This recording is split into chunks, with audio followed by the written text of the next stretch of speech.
सासू माँ दिल छू लेने वाली कहानी। बेटा सुन, आज ऑफिस से आते वक्त मेरा एक काम करके आ जाएगा? कावेरी जी ने अमित से पूछा। हाँ माँ, बोलो ना, क्या काम है? अमित ने कहा। रसोई में काम करती साधना मन ही मन बुदबुदा रही थी। जब से आई है जरा पल भर भी का आसरा नहीं है। कभी चाय, कभी पानी, तो कभी नाश्ता, बस अपने आगे पीछे लट्टू की तरह नचाती रहती हैं। कल मेरा जन्मदिन है, वो भी उनकी सेवा में जाना है। कितना मन था सुबह मंदिर की पूजा करूंगी, फिर शाम को अमित के साथ किसी मॉल में शॉपिंग और डिनर कर घर आ जाएं। पर ये है ना महारानी जी, इनके रहते हम बाहर कैसे जा सकते हैं? बाहर का खाना तो फिर हजम ही नहीं होगा।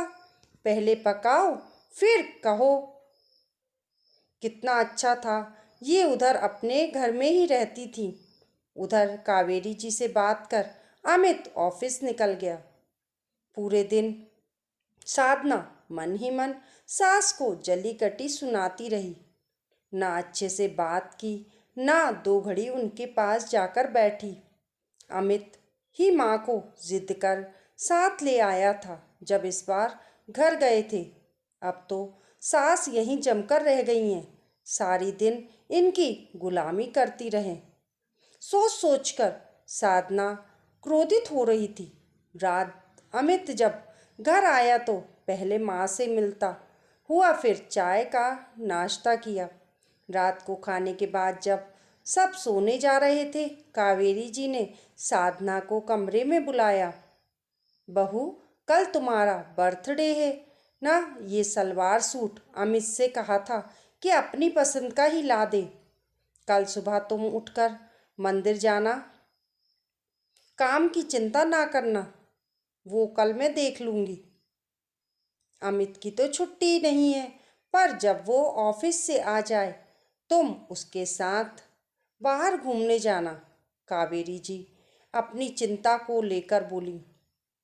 माँ, तुम्हें कैसे पता मैं मंदिर जाती हूँ, नए कपड़े पहनती हूँ? आश्चर्य से साधना ने पूछा। बहू, तुम हर बार मंदिर से निकलकर ही तो फोन करती थी। आशीर्वाद लेती हो तो कैसे याद नहीं रहेगा?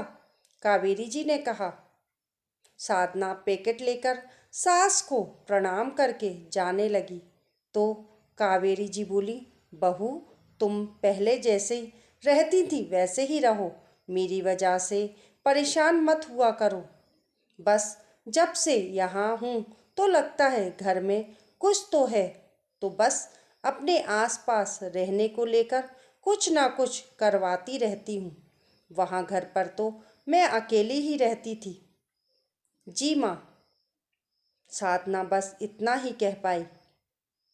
बाहर अमित खड़ा हुआ ये सब बातें सुन रहा था। जैसे ही साधना अपने कमरे में पहुंची, अमित ने कहा, जब से माँ यहाँ आई हैं तुम उनके साथ ना तो ठीक से बात करती हो और ना ही उनके पास बैठना पसंद करती हो, और जब तब माँ के लिए जली कटी मुझे सुनाती रहती हो।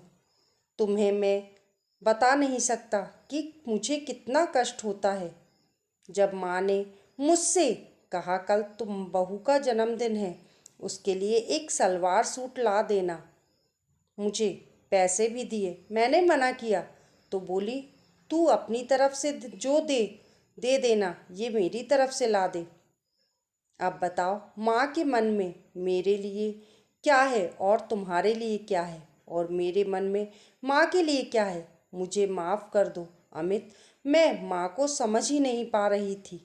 वो जब से यहाँ आई मुझे लग रहा था कि मेरा काम बढ़ गया है, पर ये नहीं सोचा पाया वो अपने अकेलेपन की वजह से मुझे अपने आसपास बताती थी। कल माँ को भी मॉल लेकर चलेंगे, ठीक है ना? साधना ने शर्मसार होते हुए कहा। जल्दी ही समझ में आ गया ना, तो मैंने सोचा कि मेरी माँ का क्या होगा। अमित साधना ने कहा। अब कुछ नहीं होगा, मैं माँ को अपनी बहू के साथ अच्छे दोस्त की तरह रहेंगे। तुम देखो लो, साधना कहकर सो गई। कल की सुबह माँ सामान सास ने भी आशीर्वाद तो लिया था। उधर अमित अब माँ को लेकर थोड़ा बेफिक्र हो गया था। दोस्तों, आपको ये कहानी कैसी लगी कमेंट करके ज़रूर बताइए। पसंद आने पर लाइक और शेयर करें। ऐसी ही अच्छी अच्छी कहानियों के लिए चैनल को सब्सक्राइब करना ना भूलें। मिलते हैं फिर एक नई कहानी के साथ। तब तक के लिए नमस्कार।